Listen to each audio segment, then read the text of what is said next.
Always remember, the opinion you follow should be your own. Just consider the things stated here to be a second opinion from a complete stranger online. Happy Friday, Mike. Happy Friday, Phil, and everybody out there that is listening to the podcast this week. We have an action-packed podcast episode here for you guys, so you better stay tuned to the whole thing, including, we're trying to work right now, a special guest, a couple guests actually, from Overland Expo East in Arrington, Virginia. So we're going to try to pipe them in here to the podcast. So when they appear on the screen, don't be surprised. Should I tell them who it is, Phil? Go for it. Okay. So we got Jerry and Bryan from Tembotusk. And as you guys know, we talk about Tembotusk all the time. And I think they're with my buddy Carl, who typically works for me at a lot of the expos, sort of giving truck tours and whatnot. A lot of you guys are probably familiar with him too. So they're all hanging out at the Tembotusk booth, and supposedly they're going to be dialing into us here on the podcast to get an update from Virginia. So it'd be kind of cool. We got you in the Pacific Northwest, Phil, and I'm down here in Mexico, and we'll be talking to some people out east. So, Mike, let's get right into this then. This was a bad week. Growing up, I was glued to the TV whenever Jane Goodall appeared. From the moment she stepped into the forest of Tanzania in 1960, Jane Goodall forever changed how we see ourselves and our closest relatives in the animal kingdom. She showed the world that chimpanzees make tools, feel emotions, and form bonds just like us. Founder of the Jane Goodall Institute and the Roots and Shoots movement, she spent her life as a UN messenger of peace and a voice for the planet. At 91, Jane Goodall leaves us a legacy of science, compassion, and hope. Rest in peace, Jane Goodall. Yeah, well said, Phil. People, I don't think realize that how significant of an impact she's made on the world of anthropology and environmental causes and whatnot, and particularly in Africa, because, she was really the first person that showed that chimpanzees could use tools, for one. She had spent a career of doing this. She originally came, I think she hit Africa in like her mid or early 20s. Mm-hmm. And I actually met her in Dar es Salaam, Tanzania at a little get together. It was kind of like similar to what you were telling me before we got on the air here. She was just talking about her work there. Her son from her first marriage lives in Tanzania to this day still. And in any case, it's a big loss because she was very instrumental, and particularly her foundation at this point does a lot with. They've realized that it's not just about the actual animals, but it's about, and we talk about this a lot. It's about the land. Because if the land is taken away, obviously the homes of these of this wildlife is taken away as well, and the encroachment by humans on stuff. So her foundation continues to be very much a part of sort of environmental control and land use, and that to this day they're still working on, and it's been very successful in Africa with some very significant national parks over there, but certainly can be applied here to the United States as well as we're going to talk about that later on the podcast. With government shutdowns and whatnot. But one of the major contributions I think she gave was to science, anthropology, and zoology all at once.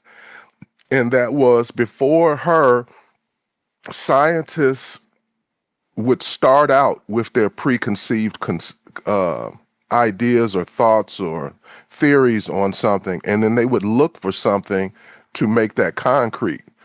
Whereas she was kind of naive. She was young, and she went, and her idea was shut up and just observe. And whatever they tell me is the facts.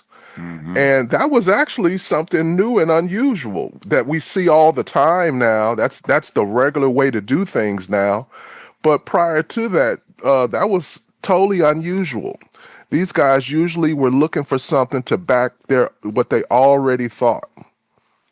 And if go ahead. You're right, Phil. She originally went to Africa under Dr. Leakey. So, I mean, he was I guess he was a paleontologist, right? So that was,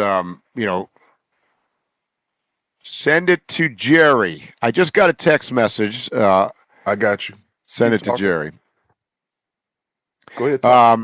In any case, so while we wait for our fellow overlanders in Virginia, while Phil sends them a message, I posted. It was funny. We're talking about Jane Goodall. I had posted a sort of remembrance thing on my Instagram feed this week, and I got to tell you, like, I couldn't believe the amount of people that sent me messages. That she was inspirational to them, and hey, it was great that you thought about her, et cetera, et cetera. So I was actually a little bit surprised at how many people knew who she was and how many people pay attention to that. So I felt good about that in our world of sometimes shitty news lately. There's some positive out there. Hey, we've started the podcast with positivity. I like that. Kind of. Well, let's keep it going for just a short bit, Mike. There's big news in the music world. I'm sure you're aware of it. Taylor Swift is about to drop her 12th studio album, The Life of a Showgirl, at midnight tonight. Mike, as our resident Swiftie, how are you looking forward to this release? Well, I got a message from FedEx yesterday that my album shipped out of Memphis, Tennessee, on FedEx. So it's on my way, and it's supposed to arrive tomorrow. So tomorrow I will have I ordered the special edition orange record of her new album. Unfortunately, I don't have a turntable down here. I do have a turntable back in the States and a bunch of old albums that I still kept, but I don't have one here. So I may just hang that on the wall, I think. I don't know. It might be decoration. Now in our world of streaming, right? So, Mike, I am not like a Swiftie. I'm not a Swift fan. I'm not against her either. Right. I'm planning on purchasing this album and listening to it tonight. So we'll have something to talk about next week about that. That's right. So stay tuned. Next week we're going to have a Taylor Swift album review. Okay, hold on 1 second, Mike. They're coming in, but I want to ask. I still want to ask you something about Taylor Swift. Oh boy, look at that! Hey, can you see me? I see you guys. How are you? Oh, very good. Here, hold on. We're gonna join. Oh wait, the sun is. There's Brian. I see Brian. We're gonna spin our chairs around. Yeah, come sit over here, Brian. Hold on. Oh yeah. Do you have a stand for your phone, Dad? No. So I would be remiss right now if I didn't say live from the Tembotusk booth. There we go. So for our listeners, they are in Arrington, Virginia at Overland Expo. This is Brian and Jerry. Brian is the son of Jerry. They own Tembotusk, our favorite way to cook on the road. So while they're setting up, while you guys take a few minutes to get yourself together, I got a couple of questions for Mike anyway. Oh, they're looking good right now. Okay. Yeah. Give us 10 seconds, and we'll be back. What he's asking me. This is you guys came on board midway through the podcast here, and we were just talking about really important stuff. Oh, like they cut off. Oh boy. Oh no. I hear him. We were talking about really important stuff, which is the release at midnight tonight of the Taylor Swift album, and my orange copy is on my way being shipped down here to Mexico. So I'm excited about this. So before I get to you guys, I got some questions for Mike because he's a Swiftie. Can you hear us? Oh yes, we hear you. Yes. Okay. Cool. So, Mike, I'm curious to hear your thoughts on her songwriting on this particular album. Like I said, I didn't know too much about Taylor Swift, but I've learned that she writes the majority of her stuff, and she usually writes about her life. That's right. So, she just got engaged to Travis Kelce. Do you think this album will showcase wedding theme lyrics, hints at domestic life, or songs celebrating their partnership? No, I think this was written a year or two ago. So I think it maybe you'll be happy. It's gonna be a happy album, talking about finally finding love. Maybe I don't know. We're gonna find out at midnight. Does she have any ex-boyfriends to sing about? All right. Yeah, Brian's got a good Or has point. she used them all? Yeah, I mean I don't know. I think she's covered that on the prior 11 I albums. think it's a little played out. I think it might be played. We'll see. All right. Made her a So, ton of money though. Yeah. all right. So you guys join the conversation now. There's been a new discovery out of China. Can you guys hear me good? Oh yeah. Can you hear? Yeah. Here. Yeah. Let's get a little closer. So we're gonna go. Hold on. There we go. All right. And there's Okay. so much noise here. There's a Yeah. tractor that keeps coming by. Oh yeah. Well, setup day, right? Yeah. So, guys, Yep. there's been a new discovery out of China that's shaking up everything that we thought we knew about history. Scientists found a 1,000,000-year-old skull, not from Homo erectus, but possibly from an earlier form of Homo longi, meaning Homo sapiens may have emerged 500,000 years earlier than we believed, and coexisted with Neanderthals for longer than we thought. Wow. So, Jerry, Mike, especially, since you guys have spent a lot of time in Africa and it's long been thought as the cradle of humanity, do you think this evidence suggests our story might have begun in Asia? No. Oh, Don't please, know. Phil, we're not made in China. Is this where this is leading to? I don't know. You know what? I think it's not. It's possible because half the world, could have been started in Africa. The other half in Asia. There's a lot of stuff that went on separately for millions of years. Who knows? Yeah, I agree with you. And I probably think there was some stuff started in North America as well, like going way back too. Well, I think migration. I think it was more migration to North America. Maybe. Yeah, because the land More masses than were anything. attached at one time, correct? Yep. Yeah. It's more, and they think that the migration came from Asia. Yep. That makes sense. So okay. I don't think so. Well, Brian, what do you think?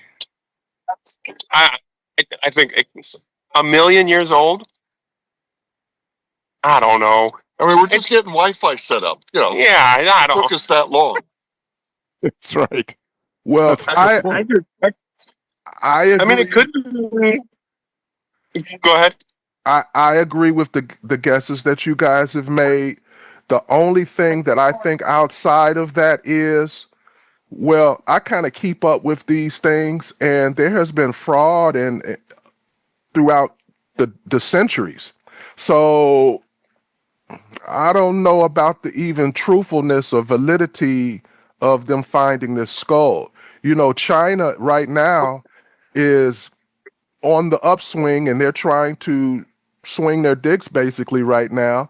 And this falls in line with that whole thing, in my Their whole opinion. supremacy thing. Right. They want to be known as like, oh, we were the first humans. We're older than everyone, and I think, they want. Okay, I don't know how much I want to get into it, but like they want to be the best and the oldest Careful. and the only. Yeah, I know. And they Also, say there used to be a scientific process. yes. They say Phil Phil can't ask leading questions, but apparently he can. I thought we were going to be talking about the weather and how you guys are doing at Overland Expo and what's new this year, and we went right down into we don't want China. Now we're politics and race. How did we get here? I don't know. Well, I'll leave it with this. The scientific process oftentimes is missed, which means that which means that everyone believes the very first thing they hear, and there's no investigation or proof, and then they move on to something else. Mm. So I would believe it if they can be proved. And right now, it's just a story, and 9 out of 10 stories are nonsense. That's right. And before you guys joined the podcast, Phil and I had just been talking about Jane Goodall, and she spent a lifetime of studying certain things. It wasn't something that happened overnight, right? She studied for 70 something years. So, anyways. No. So she was on top of her subjects. Yes, exactly. So guys, I want you to think about how much of our history and culture is now at the mercy of convenience. DVDs, physical books, and paper receipts once gave us permanent time-stamped records of what really happened. Now, with streaming, ebooks, and digital receipts, entire scenes, chapters, or even shows can vanish or be rewritten overnight without a trace. Are we trading permanence for convenience and losing the ability to truly own history in the process? I think we're switching for safety more than anything else. Safety? Tell me more, Jerry. I think that we're trading our safety for convenience, and we're not putting up with anything that makes us uncomfortable. It used to be that we could handle uncomfortable and just make our way through it. Now it's a mortal sin if we're uncomfortable. Well said. And that probably all falls into place. So do you think digital convenience is quietly erasing or rewriting our collective history? You can tell almost every day, because if you look at a newscast and they've decided to forget the history and rewrite the history. I mean, we're currently in the South. I'll try not to be political, but they've tried very hard to rewrite history of the South.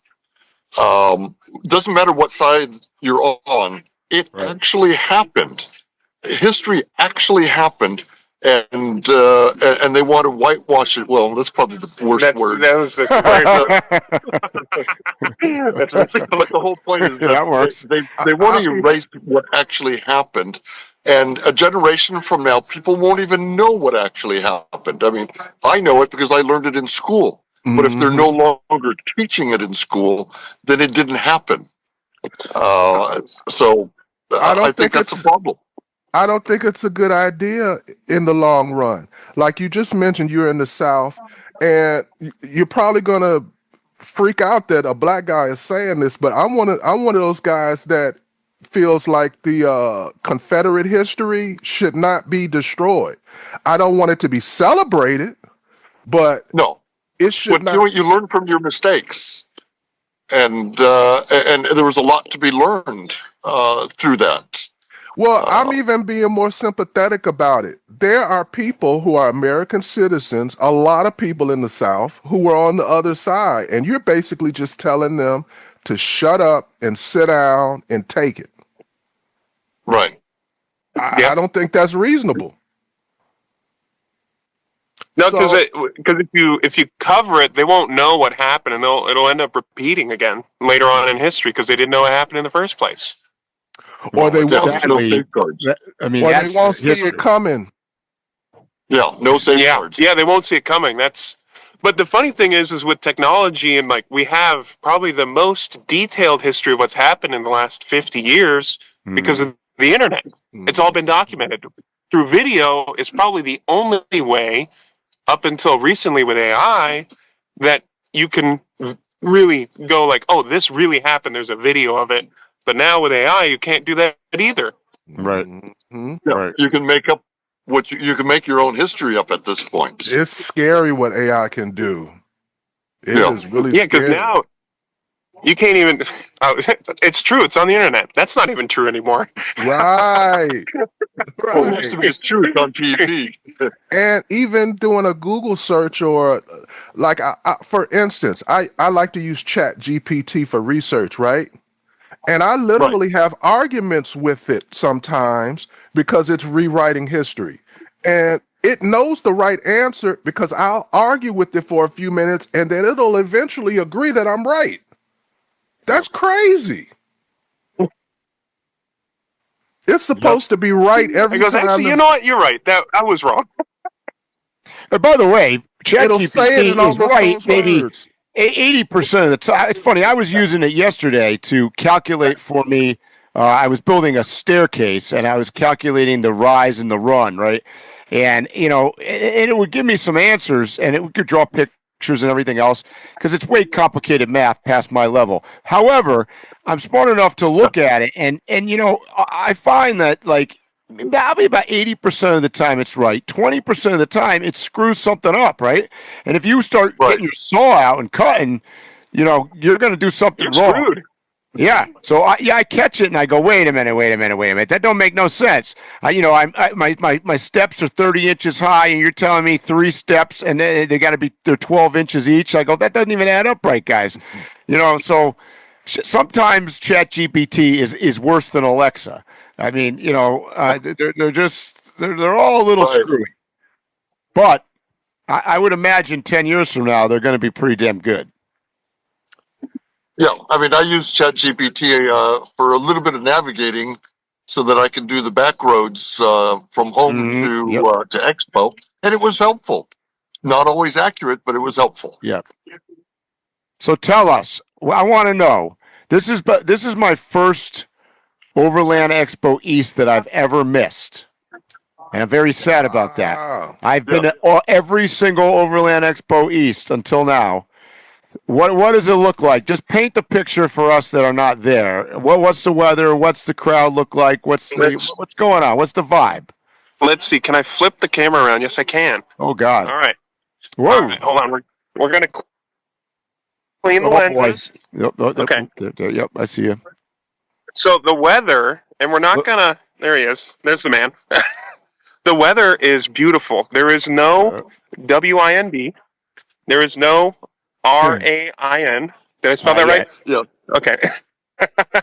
No we're not going to say the hurricanes. word. No mud storms. No mud storms. The ground is solid. It's beautiful out here. Yeah. No humidity. No humidity. What's your prediction on attendance this year? What are you feeling? Like, what's the vibe? Like, missing people, not missing people? Are there vendors that should be there? You think aren't there? I mean, give us the inside story. I mean, it looks pretty full. Okay, good. We've been told that it's a little bit smaller than last year, but it's hard to tell. We'll know tomorrow when we see the people.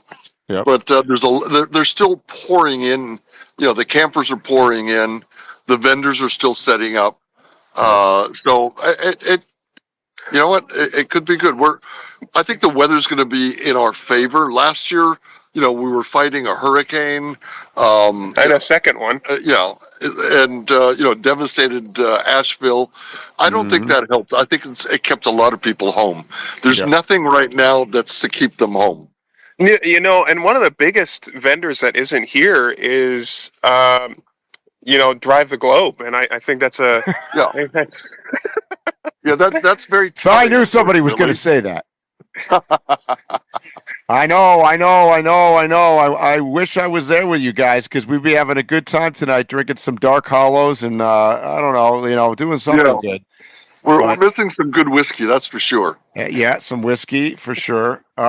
What we want to know is, real quick, another big vendor that's really not here, that should be here, is Waypoint Overland. We're missing the I think the expo will be less because of those missing characters.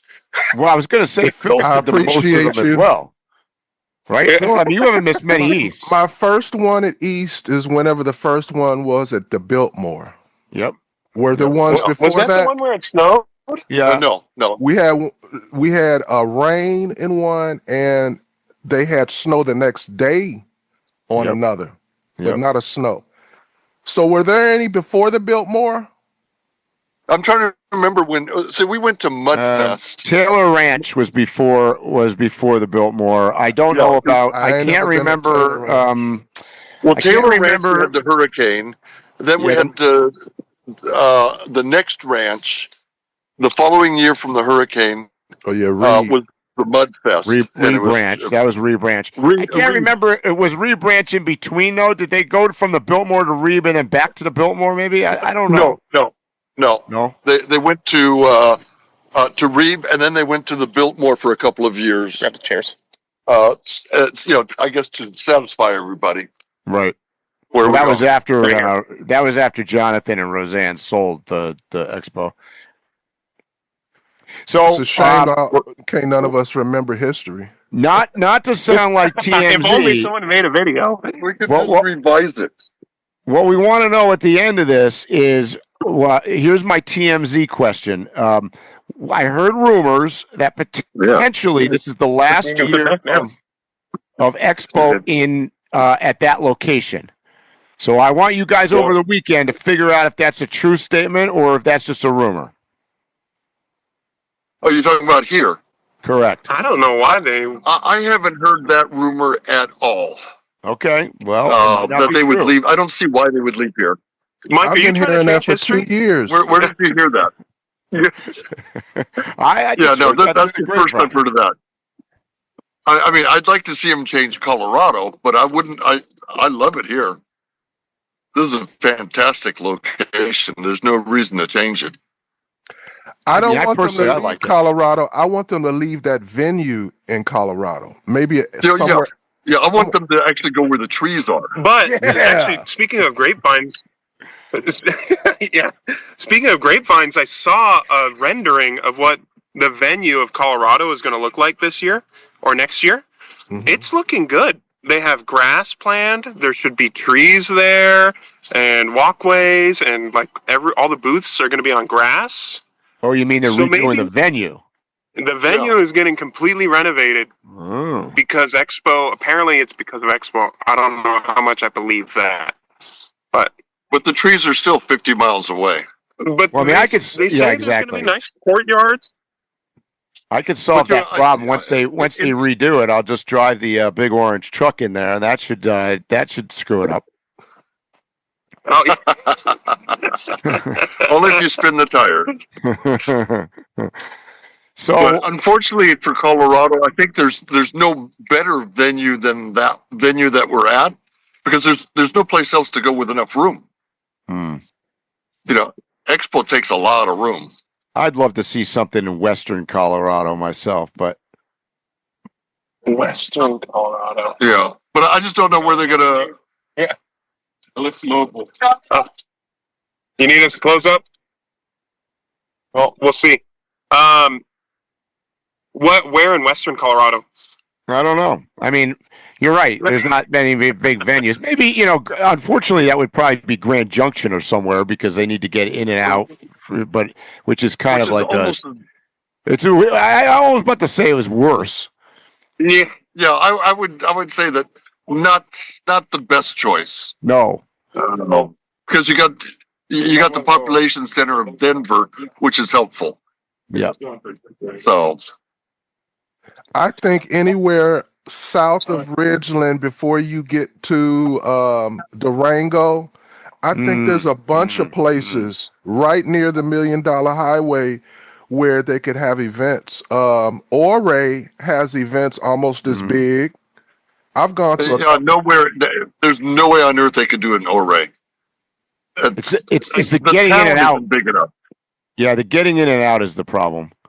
Yeah, there's no way you could do it. It would actually force all the overlanders to go overlanding Brian. And I think that would be bad for That's his what I life. was thinking. Brian. But, let's rewrite history here. Overlanders can't drive trucks or camp. I mean, are you serious? Come on. Did I say the quiet part out loud?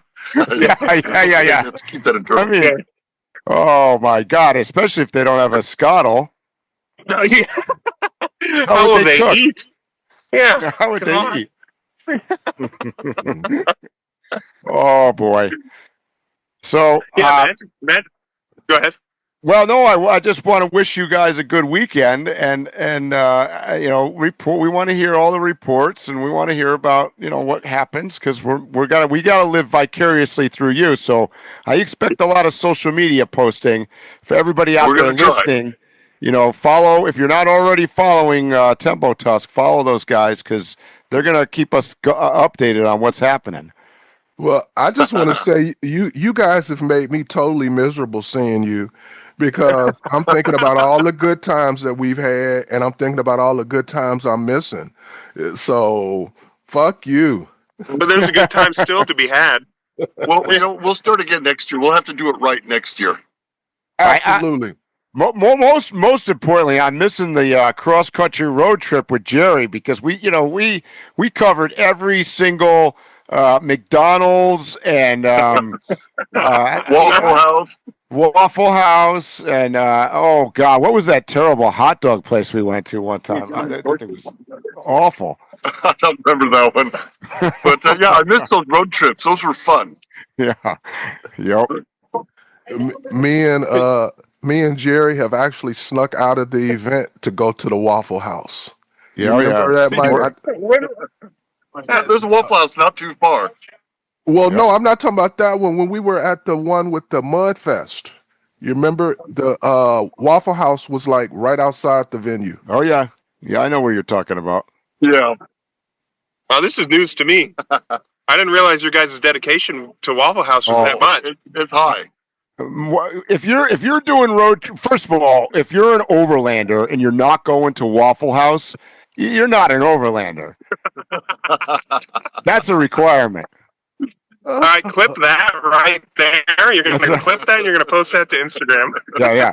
That exactly. That's our intro for the week. Well, when I'm at home, I'm forced to eat healthy. So when I'm on the road, I eat all of the crap. Yep. Oh yeah, that's because there's no one there to tell you not to. That's right. Well, you got to make up for the year, being healthy and all. Your body requires some of the unhealthy stuff, because it doesn't. You don't live any longer being healthy. It just feels like it. That's true.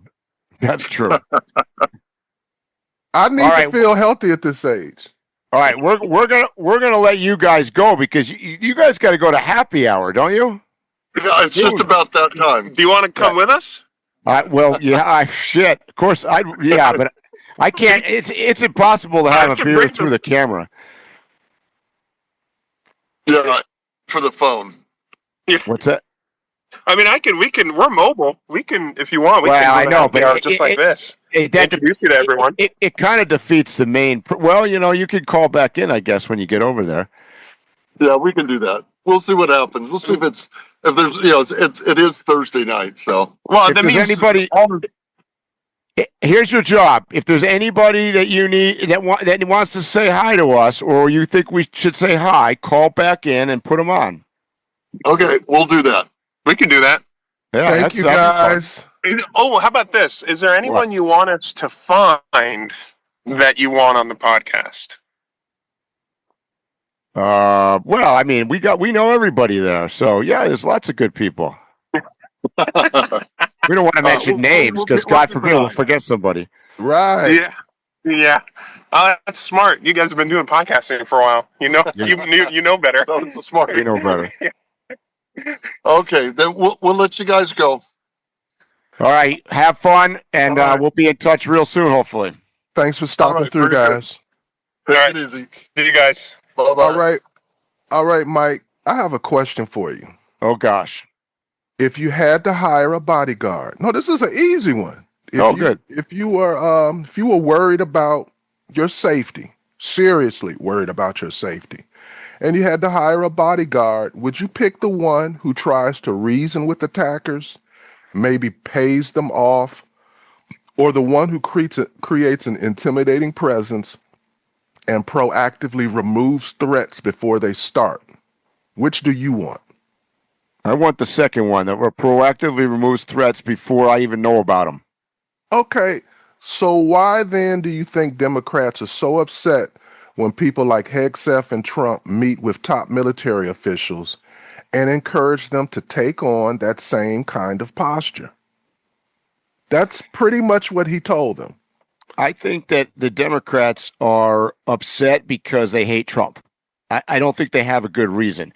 I listened to that, and I got to admit, I listened to the Hegseth and Trump speeches at the military meeting, whatever you want to call it, whatever it was called. Yeah, military. The summit, yeah. Mm-hmm. And I got to tell you, Pete Hegseth, and maybe this is not surprising that he was a former television personality. He's pretty well spoken, and I thought his points, to me, it was a conversation of common sense, meaning that I don't want to see fat people out there. I don't want to see people looking sloppy.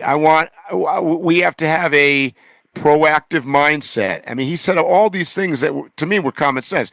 In fact, when he started talking about women in the military as an example, he very much said that he values women, but it's also common sense, which, by the way, he's like, look, when there's a physical activity, when there's a PT test, it should be at the standard of a successful male, let's call it, or at the minimum level of what a male should be, because at the end of the day, the enemy doesn't give a flying shit whether or not you're a female, you're a male, you're 5 foot tall, you're 8 foot tall. It doesn't matter. It makes any difference. So we have to accomplish a goal. So I thought everything that he said made sense. And yeah, to a large extent, I think this thing was a rah-rah session, meaning that it was a mindset shift. What he was trying to accomplish was to get everybody in a room and be like, look, this is how it was before. Some of the things that we did before were fine and good, and some of the things were stupid. Going forward, this is how it's going to be. We're going to follow a no-nonsense, common-sense approach. If you don't like it, maybe you're in the wrong job. To me, everything he said was good. As a person who has had hiring and firing jobs, but still had somebody over him, I thought a lot of the things he said were refreshing, because most workers who manage or supervise others say their biggest complaint, including me, is that higher-ups don't back their decisions, sometimes even contradicting them or making them scapegoats. And at the summit, Hegseth and Trump told military leaders the exact opposite. He told them that their decisions would be supported and not questioned. Mike, how important is that kind of backing in a chain of command? It's everything. Everything. Particularly even in the corporate environment, but particularly in the military environment, it's everything. If there's no chain of command, there's no success. So I think it's incredibly important. I think what Hegseth said, contrary to what you're going to hear from your liberal friends or the talking points from the left-wing media, I didn't find anything negative. Now, having said that, I want to be fair here. I listened to Trump's speech. I didn't particularly care for Trump's speech. And the reason, because I think Hegseth did a good job of being corporate and military. I think Trump tried to politicize a lot of it and bring them onto his team. And that wasn't the goal. The goal is that the military is a team, and we're going to make the military as good as possible. Trump wanted them to make sure that they are good as possible as long as they're Trumpers. So, I don't, and Trump, I get it is his style. I get it, but he wanders. He was talking about shit that had nothing to do with that meeting. I mean, he was all over the place. He talked too long. I thought his speech was not that good. It was his worst speech that I've ever heard him give. It was it was boring. I only watched the whole thing because I was going to report on it. Thank you. It was a snooze fest. Yep. Snooze fest. Another thing is you got to realize he used a lot of talking points that he used like during the campaign that he would get like ovations. It don't work with it doesn't work that way because they can't do that. And I was about to say that was the biggest difference is that Trump feeds on the crowd.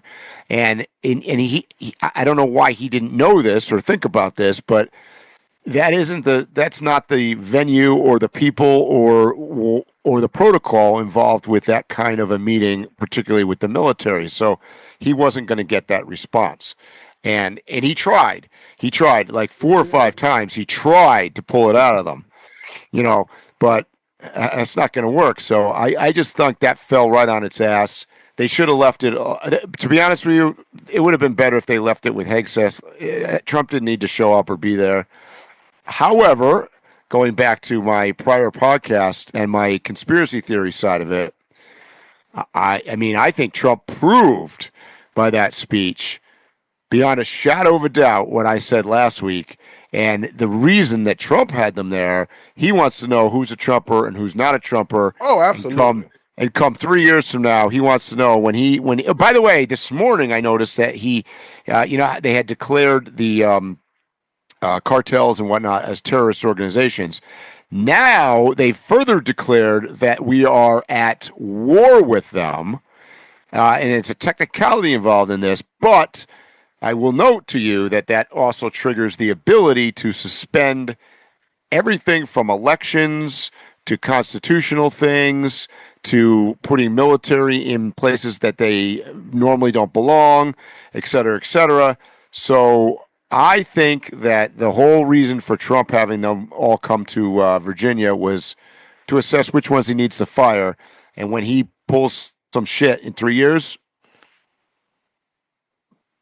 he wants to count on the military back in his, quote, coup. Okay. And you heard it right here. All right. I'm not arguing with you, bro. So during this summit, there were 10 memorandums, which are basically the official on-paper directives that were given during this summit. And I read all of them, bro. And they're real basic. Each memorandum is like a paragraph. So it's not like no hard to understand thing. And if you listen to CNN or MSNBC or whatever, you would think that the memorandum was like just this horrible thing. Most of the things in the memorandum, Hegseth actually spoke on in his speech. And that was basically, you got your power back. You got to stay in shape, no more beards. The education is going to change, things like that, and on and on. I didn't see not one highlighted item for you to grab a hold of and really say nothing about. But they had a lot to say. Yep. And that's just the narrative. That's the problem. That's why we're so divided. And not to segue into it, but we are in a government shutdown right now, which is the biggest news of this. That too. Biggest news of the week, right? Mm-hmm. Go ahead, Mike. The Pentagon is reportedly moving to impose strict non-disclosure agreements and random polygraph testing on more than 5,000 staff, everyone from 4-star generals to administrative assistants. Defense Secretary Pete Hegseth says it's about protecting secrets, but critics argue it's really about loyalty and intimidation. So my question to you is this about national security or is this about control? Both. I think it's national security, but I think that in an organization like the military, I think they have the right to have control. I once again, I don't see any problem with that. I thought it was a nothing burger. I don't think anybody who's actually in the military would have said anything because they were like, "Oh, I've dealt with worse than that." Mm-hmm. I mean, you're dealing with that to get security clearances and stuff anyways. So, Mike, the federal government just went into a partial shutdown after Congress failed to reach a deal. President Trump says he didn't want it to happen, but that the shutdown gives him a chance to cut programs and even lay off large numbers of federal workers. Democrats are pointing to lost health care subsidies. Republicans are blaming spending fights. And both sides are throwing punches. Do you think a shutdown is ever a good thing, or is it just political chaos? I mean, I don't think the shutdown is a good thing. I do think that this falls more heavily on the Democrat side, because if you look at the vote, they missed passing a bill by, I think, 5 votes, of which was, all on the Democrat side largely. So I mean, one could extrapolate from that and say the Democrats were the ones that caused the shutdown, clearly. They're arguing, one of the problems that I see is that they're using the government as a hostage. And by the way, most of the programs that the Democrats are saying that are to be terminated aren't actually happening for like more than 6 months. So it isn't like this can't be discussed between now and then and modifications or whatnot be made. So they're really trying to force the hand today. And I see that as a problem because they're obviously causing damage to other things, collateral damage, if you will. I looked at what they're arguing about. If you look at the spending bill that was supposed to pass, or that was put up to be voted on, I didn't think it was that bad. There were a few things, like you mentioned, Phil, that the Democrats were talking about, particularly with health care and some subsidies and some other stuff that were, by the way, were supposed to sunset anyways. All of them, they're arguing to be continued. Mm-hmm. None of them were voted on that in the first place. They all had finite terms to them. So it isn't like the Republicans are trying to get rid of programs that were supposed to continue to exist. So to me, I hate to say it, but I've got to agree on the Republican side on this one. I think it's the Democrats' fault. Well, I agree with that, but not only that, I think they are really effing up, Mike. You were just mentioning how we went from calling the cartels terrorists, and now we're declaring war and the power that it's given to Donald Trump. Well, they just did the same thing. They gave him even more power, because under the Anti-Deficiency Act, once a shutdown happens, federal agencies can't spend a dime on the most essential constitutional duties.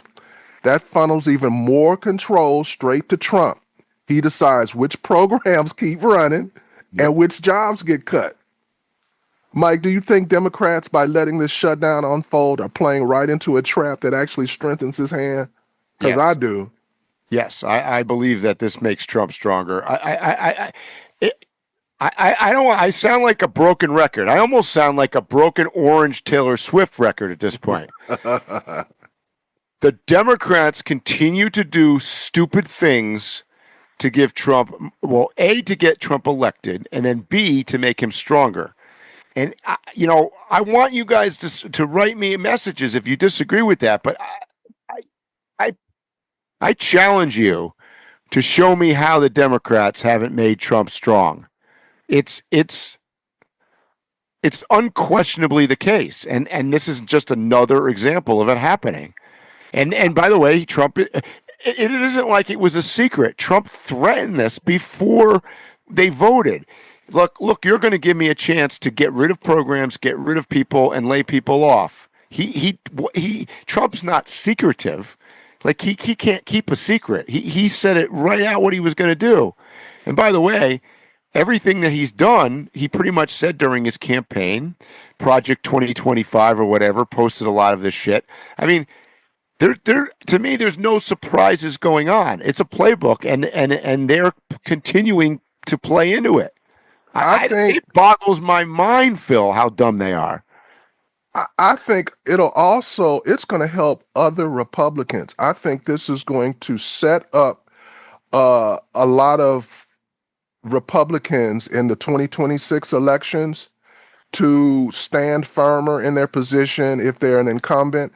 And I think you're going to see a lot of new Republicans kick Democrats out the door and replace them in 2026. And it'll all be because of these moves that we're discussing now. I mean, because you got to think that the average person looks at these things from a whole different way than the people making these calls. And I haven't heard nobody who isn't like a staunch Democrat defend Democrats in a long time. No, you can even look at New York City with the Zohran Mamdani thing. And since our last podcast, Mayor, what's his name, dropped out of the race. And to be honest, I think Mamdani's still going to win. And I think at this point, Trump and his allies have decided that actually might be a good thing, because it's going to prove to New Yorkers, but the world in general, that this guy is not that good. And the problem is that Trump, like I said, doesn't keep any secrets, and he's already said that he's going to pull money from him and pull money from the city.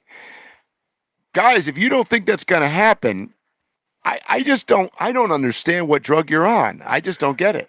Mike, you're touching on something that I've been laughing about ever since the first day he went into office this time. The Democrats keep acting surprised about things that I've been hearing him talk about for like 2 years on the trail. And I'm like, were you even listening to your enemy? Mm-mm. They're not. Not only are they not listening to their enemy, they're not listening to their own people. Because one could argue that, let's use New York City as an example, that Zohran Mamdani is not super popular with his own party, what I'm going to call the core middle-of-the-road Democrats. And I don't think if you took a cross-section of America, he's very popular either. I think they're in a bubble there in New York City a little bit, and part of that is not. It's not that New York City people are dumber or anything, but the reality is they had a extremely crooked mayor right now. They've got Cuomo running, who was the former governor, and he was also crooked. So their choices aren't very good. And a lot of them are suffering from gentrification and whatnot and everything else in New York City. It's expensive as shit. They're looking for anything. They're grasping at straws. And you have a lot of younger people that they buy into those ideas. Well, I mean, Mamdani is good looking. He's well spoken. He does social media well. He can do TikTok dances. I mean, so yeah, the young people are gravitating towards him. I get that. I've listened to a bunch of what he's had to say, and he sounds good saying it. Oh yeah, for sure. He definitely sounds good for saying it. I would go as far as he has some Obama-esque traits, meaning like he's that well spoken and that convincing that I think that he's super charismatic. So. Mm-hmm. But here you are on the other side. If I'm a New Yorker and I've got the most powerful guy in the world in Donald Trump, telling us that if you vote for this guy, we're going to pull funds and we're going to make your city a piece of shit. I know it's blackmail, but I would take that a little bit seriously. I would too. So, Mike, I've been chomping at the bit. I've been holding back on going into this one, but we predicted it.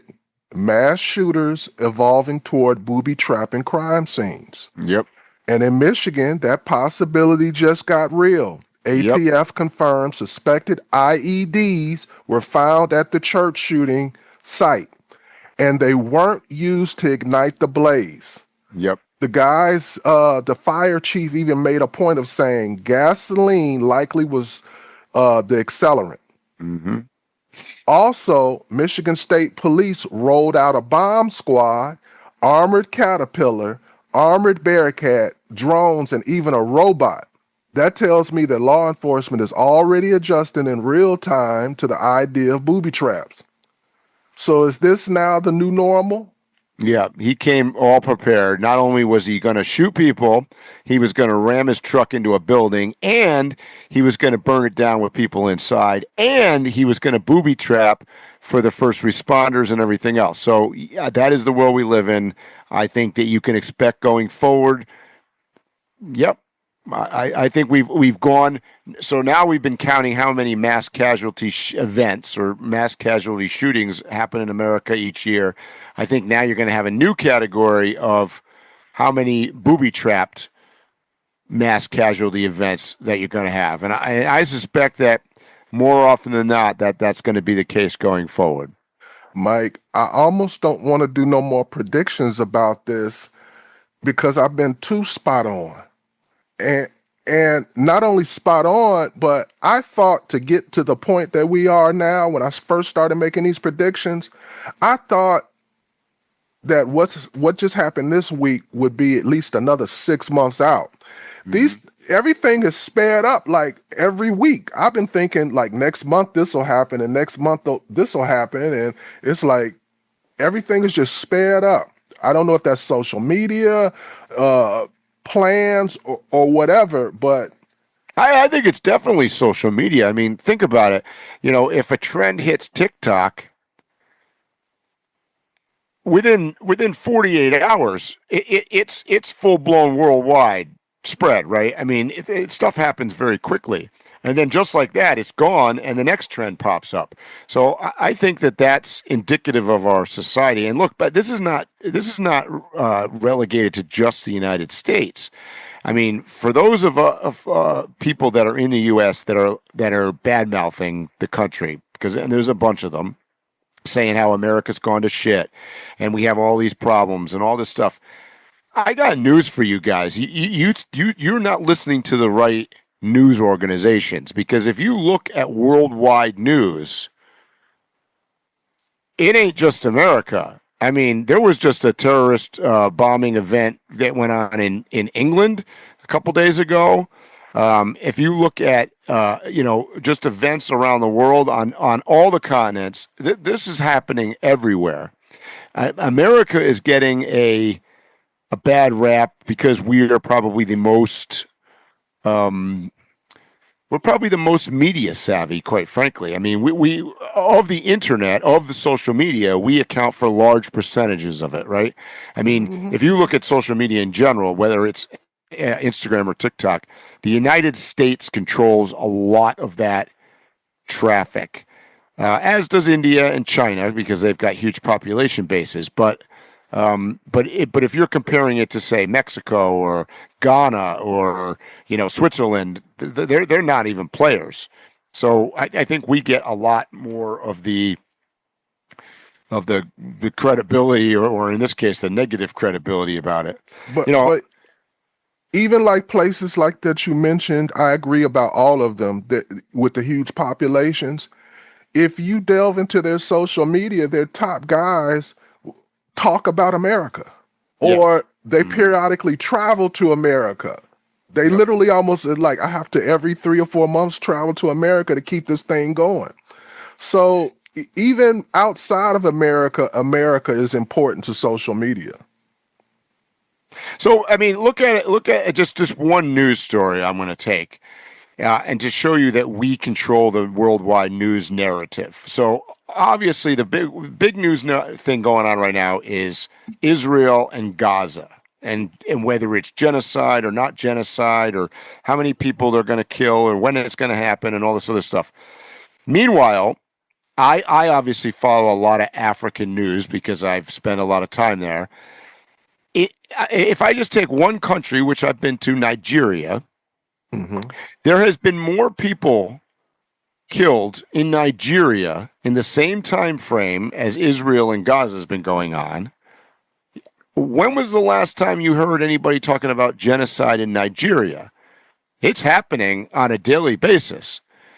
I mean, the largely Islamic North has been killing Christians like there's nobody's business, and this has been going on, by the way, for a bunch of years, but it has heated up more recently.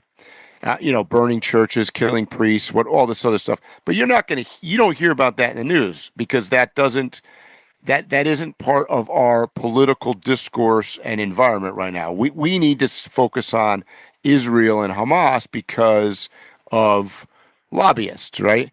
You've got a heavy Jewish lobby in the United States. You've got I'm going to call it a more geographic area of interest to us because of oil and whatnot. And you've got, this narrative being pushed in the media about Israel committing genocide. I'm not saying that they're not, by the way, but this is also happening in Nigeria. It is also happening in Sudan. It is also happening in Congo. I can give you a whole list of places that this stuff is going on, but we as Americans are not being fed that news narrative.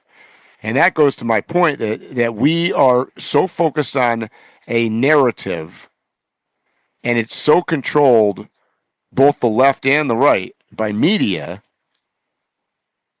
That's the scary part of this whole thing. I mean, and I don't even know where I'm going with this, other than to tell you, you need to open, all of you that are listening to us right now need to open up your minds, purposely listen to whatever you consider to be the other side, and purposely listen to people outside of your, quote, geo-ethnic social circle, and look at worldwide media and worldwide news events, and then come to your own conclusion what you think is right, wrong, or indifferent. But like, if your go-to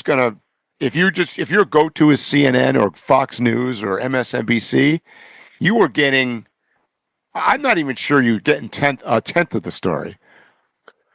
So, Mike, let me step off my soapbox.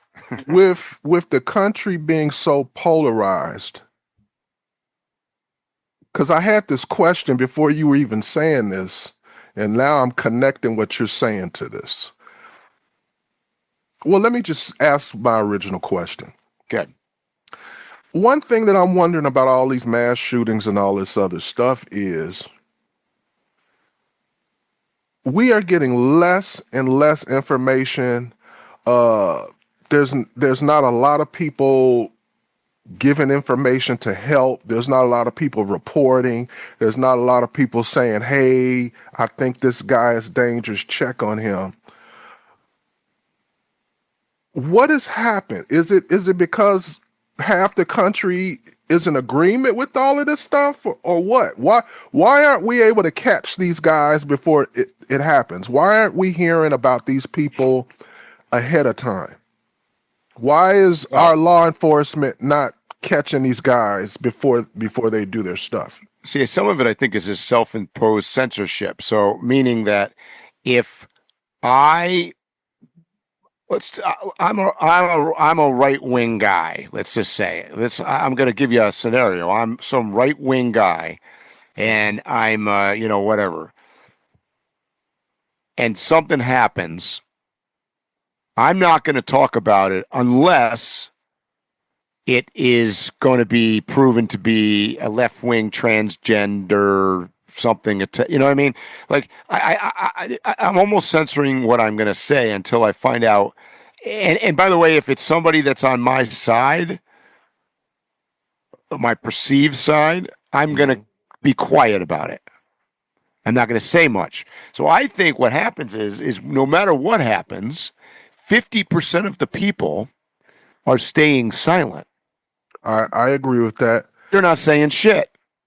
So here's a thought, Mike. You talk to most people and they say crime is no longer reported because of a no snitching culture. But I was talking with an 80-year-old retired detective, and he pointed out something that I never really thought about. When payphones disappeared, so did anonymous crime tips. Every call now comes from a cell phone that's basically a tracking device, and everywhere you might make that call, cameras are rolling. Mike, has technology itself made people stop reporting crime? Yeah, because it's almost always trackable back to you now. So you're going to be a snitch. Unless you have a burner phone and you do it in the woods somewhere where there's no camera, the likelihood that they're going to be, and they're going to still geo-track you somehow. About to say. Yeah. So, yeah, I mean, I think in reality, everybody knows at this point, your words, your actions, your geography, your whatever is going to come back to bite you. So don't say anything, do anything, or tell anybody anything unless you commit to it. And I think that our culture has become non-committal to that kind of thing. And yeah, I think let's put it this way: if something happens out my window, you look out there and you go, I think at this point, I think most people are going to be like, I don't want to get involved. Right. I'm going to look over there, pretend I didn't see nothing. Yep. So I don't think the law enforcement, I think law enforcement to a large extent has lost. Law enforcement has always been about utilizing the public to find out what happened and get to the bottom of what they're researching, right? So I think they've lost a lot of their input at this point, and now it's gone more towards the technology side. So rather than you or me telling officer, yeah, we saw this, now they have to basically subpoena, get search warrants for cameras, for cell phones, for computers. It's a whole different world, and I think people realize that, and they're not going to say anything. And I really truly believe, unfortunately, that people have bought into hook, line, and sinker. Have bought into a narrative, regardless of whether that's a right narrative or a left narrative or pro-Israel or pro birth control or whatever. They have settled on a narrative, and they put blinders on like horses. And I think this, and I don't even talk to me about anything else. I don't want to know about it. I agree 110%, but I think there's still a large amount of people who see wrong that would love to report those wrongs, but there is no place to do it and feel safe. That's right. Because I was talking to the detective about the payphones, and I kind of looked quizzical when he first brought it up, and he said, where are payphones, the few that exist anymore, where are they going to be? They're going to be in a major metropolis downtown or in an airport. And there's going to be 1 million cameras on you. Mm-hmm. You were talking about going into the forest. They're going to first figure out, okay, you were in the forest, and they're going to find, that's easy. Yeah. I can do that on my own. Yeah, agreed. So I'm not as pessimistic about it as you, in the sense of that the people have chosen sides. I do agree with that. But I still think there are a lot of people who would, if they felt like I can tell on this person and have nothing to do with it. Well, let's put it this way, Phil.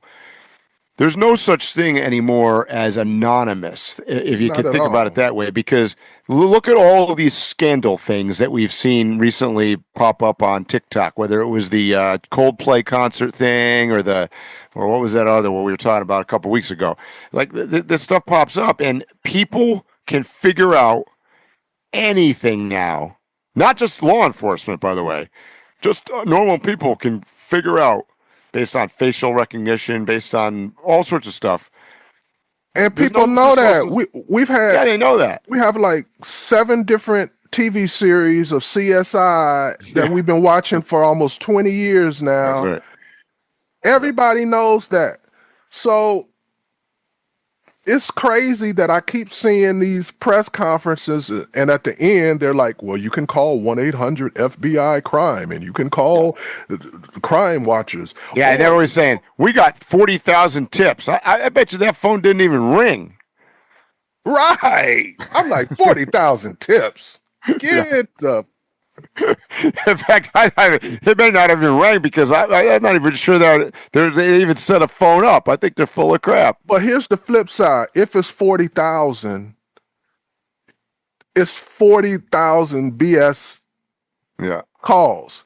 The person who actually knows something, if I actually know, I'm going to be thinking about making this call in a more serious manner. That's right. And they're the ones not calling. Right, because I've got something that could get my head split. Right. So I'm thinking, I'm like, oh, if I call from my phone, I can't. Oh, if I go to my Nate, oh, if I go to the, you work it out in your mind and you're like, okay, I'm gonna have to let this go. Mm-hmm. You can't even, if you were like, okay, I'll cut up the letters from a magazine and paste them onto a sheet of paper and mail it to the FBI. They still gonna find you. Yep. Yeah. Wow, Mike, we started out like all in a good mood talking about. I mean, think about this. We went from Jane Goodall to Taylor Swift to the Tembotusk boys at Overland Expo to, I mean, I don't know where we are now. We're somewhere. We were talking about the shootings, and we were talking about how this detective just blew my mind. It was like, as soon as he said it, I knew he was right. Yeah. About the payphones. I mean, you say that there might be still some exist. Are you sure? I mean, I don't. Are there? They must have gotten rid of all the payphones now. No. I've seen one in the airport, but it don't even take money. Right. Right. Right. So you can't even like drop a couple of quarters in it and hope you didn't get caught on. You literally putting your card in there. Yeah. That's a good point. It's crazy. Yeah. I wonder if they take Bitcoin. And it's probably got a camera on it that you don't know about. Oh, Phil, 1,000% it's got a camera on it. Totally. Because in the last throes of payphones, I remember that they specifically left payphones in certain neighborhoods. This is a while ago. This is in the 90s. Yeah. Oh, yeah. They left them in certain neighborhoods because they knew low-level criminals would use the payphones, and it was easy pickings. Easy pickings. Yeah. Keep a camera in the distance on the payphone. As soon as you see somebody appear there, nab them. Yep. Or let them talk on it every day. Yep. And you just got all this information. Right. Mike, you got anything else you want to say? Holy hell. That's the whole show? Maybe. No. I mean, but we were all over the place today. We could save it for next week. I mean, there's a lot of things to keep talking about. All right, guys, you know what I'm going to say. Tread lightly, stay safe, and hopefully we'll see you here or on the trail soon. You have been listening to Waypoint Overland's Random Waypoints. Like, subscribe, and stay tuned for more.